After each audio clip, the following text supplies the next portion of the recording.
Okay, so what am I gonna do here? I'm gonna draw something.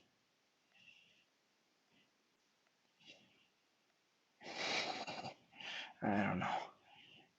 Like this. Isn't that pretty? Like it's shiny. Now you know what it is. It's a diamond. Okay. So diamond, we is 100% carbon, and we certainly know at room temperature and pressure it seems to exist. It actually is not thermodynamically stable, but we'll get to that. And we know it's carbon. It's in fact sp3 hybridized. So we've got 4 covalent bonds, and they're all the same behavior. You know, in 2 dimensions, we would sketch it like this. We'd say, well, carbon's bonded to 4 other carbons, and that continues. But that is not, you know, that's 2 dimensions. We want to know what this looks like in 3 dimensions. And so we have this central carbon atom with 4 other carbons coming out of it, and four covalent bonds. And we can create faces on that, if you will. In fact, let me draw that for you a little bit bigger. I'm trying to draw a tetrahedron. Okay, so tetrahedron is this four-sided. Clearly, I'm not an artist. Four-sided. They're supposed to be all exactly the same shape, but this is a tetrahedron.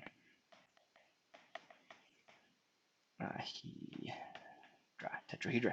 So it's got 4 sides, and the positioning of atoms would be like got one right in the very center of that thing. Got one on each corner, and we've got a covalent bond between each. So that's the arrangement of bonds that we have. But our human minds, our human brains, sometimes like to make things a little bit simpler if we can to visualize. I mean, we could just say that's the structure of diamond and that repeats, but you can actually go to a few when you introduce a few more carbon atoms, you realize that there's actually a cubic symmetry to it, and that's nice because we like simple geometry. Um, oh, look at that! I broke my tetrahedron.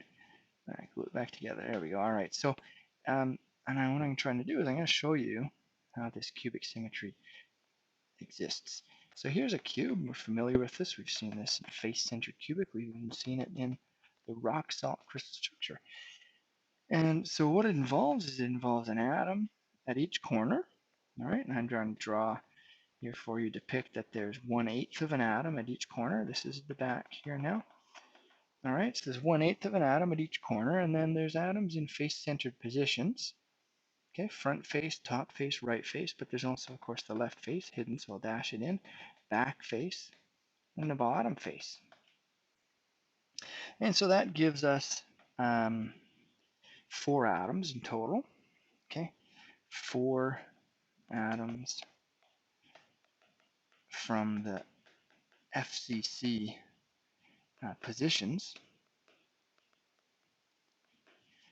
But we need more, and we need to find spaces where we can fit an atom where it will be touching 4 others as this kind of a tetrahedral coordination, this 4 atoms nearest to it.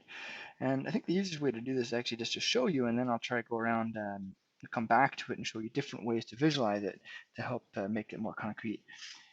If you look at this kind of this region here of this unit cell, by this region I mean towards the bottom, okay, bottom half, towards the left hand side, and towards the front. Right in the middle of that bottom left front area is a space, and I could actually put an atom there, a carbon atom there, and then I could draw these bonds to that left side face, the front, the front bottom left, the front face centered, and the bottom face center position. Now, because of the perspective I've drawn this on, it's a little hard to tell, but that is in fact the same tetrahedral geometry that I sketched before. I could try. I hope this doesn't go too bad, but I could show you the faces here. Okay, and the last one is in there. There we go. Okay, so that is in fact a tetrahedral site. So it may be a little hard to tell that this is in fact the same tetrahedron as I had over here, but remember the angle that we're looking at is different. So this tetrahedron that I drew up here, if you imagine you kind of rotated that over so that this atom was in that corner, this one then maybe became that bottom face. You could have this atom taking that face position and this one here taking that left side face position. It is in fact the same. But let me show you some other ways to visualize that site, and then we're going to go back to create finally the entire diamond cubic crystal structure. So what I'd like to do next to better show you where that tetrahedral site exists, because you might not have followed this, and admittedly my artistic abilities are somewhat limited as hard as I try. If I cut this thing in half, okay, on front to back, I'm going to slice this cube in half. That's what I've done. And then I'm going to slice it in the plane of the page in half again. And then finally, in this horizontal plane, I'm going to slice it in half. So what have I done? I've now sliced it into 8 little, we'll call them subcubes. Okay, subcubes. That is, they're these little cubes, but they're smaller. They're within the original unit cell. I can dot in this top front right one here for you. I dot in the back so you can kind of see. Well, there's a cube. That's one of these subcubes. Okay, and in fact, in the very center of that subcube is this interstitial site that I'm talking about. So right in the very center of that front top right, label that so we're clear here, this subcube is towards the front, towards the top, and towards the right. Okay, it's opposite in the front plane from this bottom left front. So that's where that is, and then I draw the direction of contact again here. Maybe you'll see that it's tetrahedral a little bit more clearly. So that is in fact tetrahedral. I could try to make it into a tetrahedral solid for you by showing the triangular faces. Okay, so that is there you go. That's again the tetrahedral interstitial site. So, and I've actually drawn the alternating corners here on purpose because, in fact, for every carbon to be bonded to 4 others, we can only fill half of these subcubes. So there's 8 subcubes, but only half, that is 4 of them, are filled. A name for a space between other atoms is interstitial site. It's a little bit unusual to refer to an interstitial site in diamond because every atom is carbon. But if you start thinking about this as a space that you could fit an atom between others, it'll help you in other crystal structures that have some similarities to this. So let's continue on again. We've spent a little time on this, and I'm going to sketch for you another unit cell, a fresh one, and we'll go ahead and